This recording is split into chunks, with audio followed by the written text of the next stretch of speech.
Greetings, ladies and gents, and welcome to this latest edition of Tales from Outer Space, where I take stories from across the internet and read them for your entertainment. This particular story is called Sportsmanship.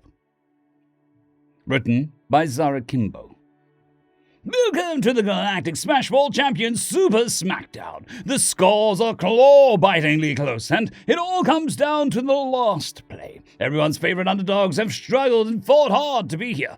After 426 action-packed games, the 25,911th GC Championships is about to be decided. That's right, Rojo. This stunning upset from these newcomers has rocked the Smashball world to its foundations. Just 2 years after their first contact, and they managed to break into the most highly competitive sport in the galaxy. Absolutely stunning, Zin. I mean, they had a similar game to begin with, even if it was pretty tame, but really, it's just incredible how determined these squishy bipeds are. Well, Rojo, that might stem from their evolutionary history. But anyone following their meteoric rise through the violent, ruthless ranks of the GSCS knows that persistence only carries you so far, and that's saying something.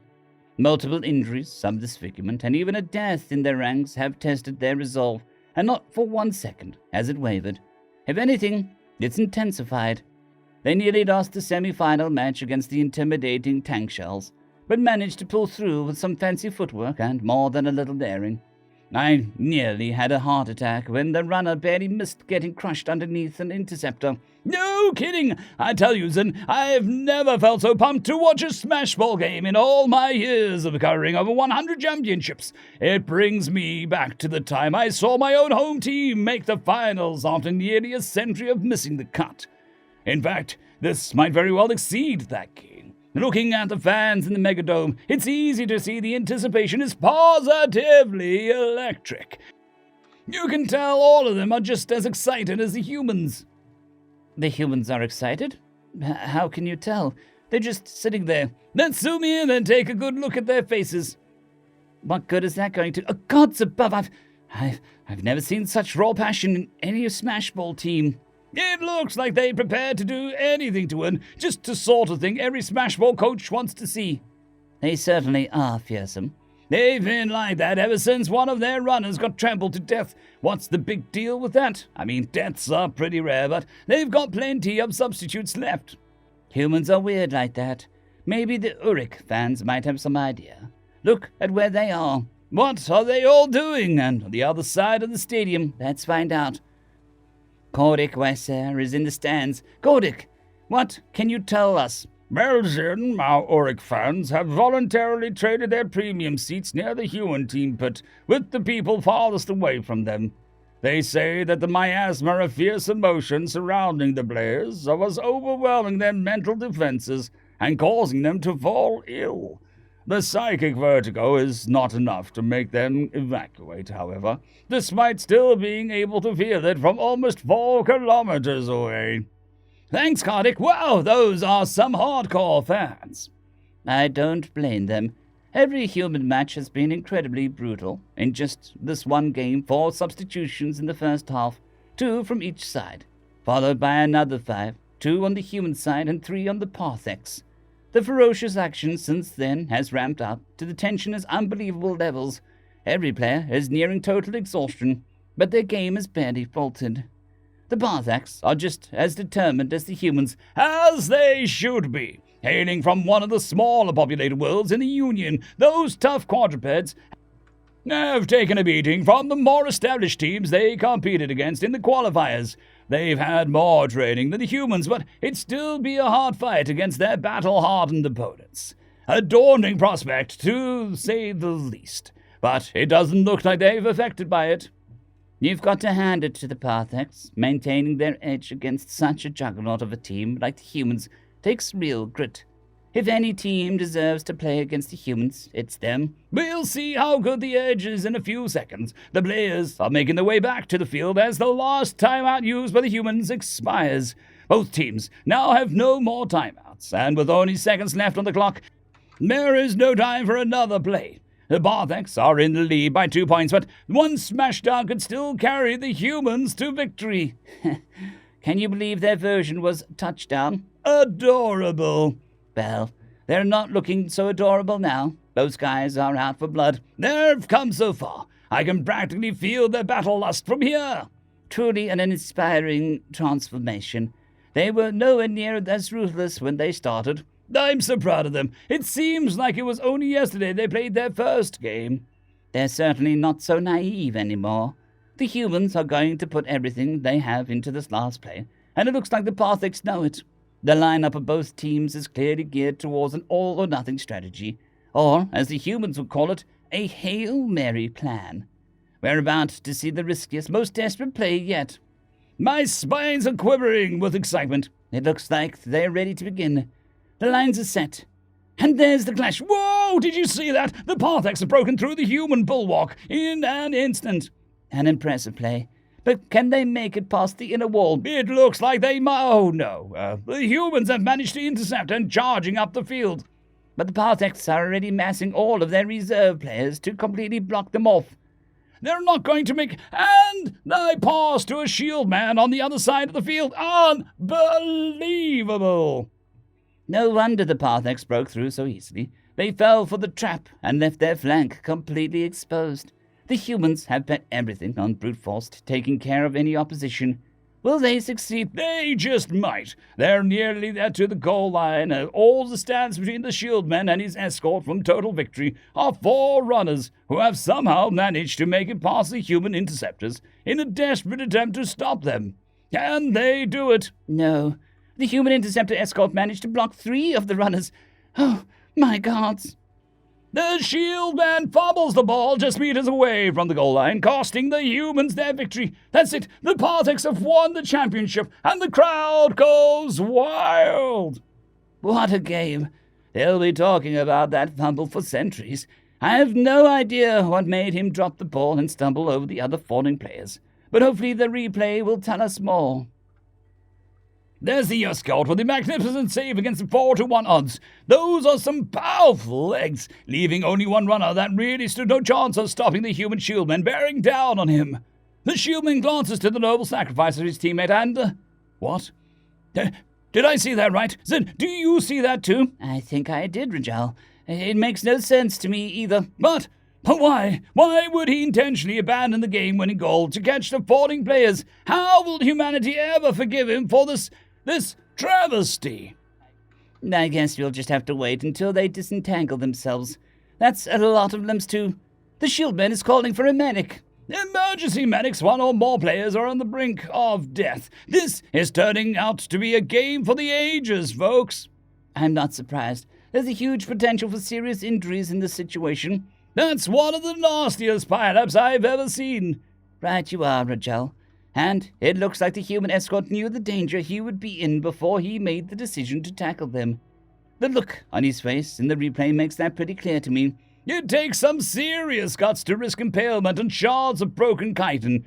Parthax runners don't fare well against the interceptors that outmass them 2-1 each. Now that makes a bit more sense. The shieldman must have been unwilling to let his teammate die just to win the game. That's humans for you. They are so oddly, what's the word? Sentimental? Yes! It's baffling. I just can't understand why he would throw out the freaking championship because his escort might have gotten injured. His fellow teammates have got to be livid. It certainly looks like their coach is angry. It's hard to tell how much, though. I can never read them well. From the reactions of the Orc plans, she's probably furious. They're scrambling to put even more distance between them. Remind me never to piss off a human female, Rajal.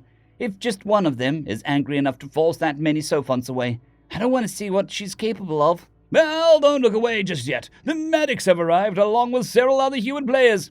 Seems like they're all jumping in to help the medics by keeping the 4 tangled players immobile. More human strangeness. I thought for sure they were coming over to help pull the interceptor off. Why would they bother helping the team that pushed them to such an extreme? No clue, Rajal. But whatever the case may be, the medics are now working frantically on whoever is near death. The humans have managed to free their interceptor, and he appears to be completely unscathed. And so is the shield man. They've lost the championship for nothing. The 3 Parthax runners didn't fare so well, however. It looks like all of them are in critical condition. All that fractured chitin is making me nauseous. Exoskeleton species have the nastiest injuries. At least they won. I wouldn't be surprised if all 4 of them share the MVP award. Indeed. The human interceptor might also get one for that spectacular move, though he doesn't seem happy about injuring them. I certainly don't think the shieldman will be getting any kind of praise. Wow! The coach is really laying into him. I don't blame her, and he's backing down. What's going on? He outmasses her at least 3 times. Truly, human females are terrifying, But wait, is she trying to crush him to death? Gods, I can't watch. I think she's hugging him. Hugging him and smiling? Where the hell is Galactic? Someone get over there and find out what's going on. He's behind the security cordon. The medics are still... No. They've apparently done what they can and are rushing the medivac that has just landed.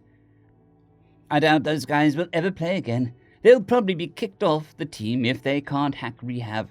Never mind that. There's no shortage of replacements. Galactic, what's going on from down here? Just a second, guys. Excuse me, Coach Sanders. What just happened there? Why are you hugging the man who just cost humanity the Galactic Smash Ball champion?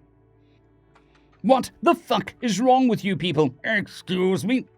The first thing you ask about after 3 players almost die is why aren't you pissed that you lost?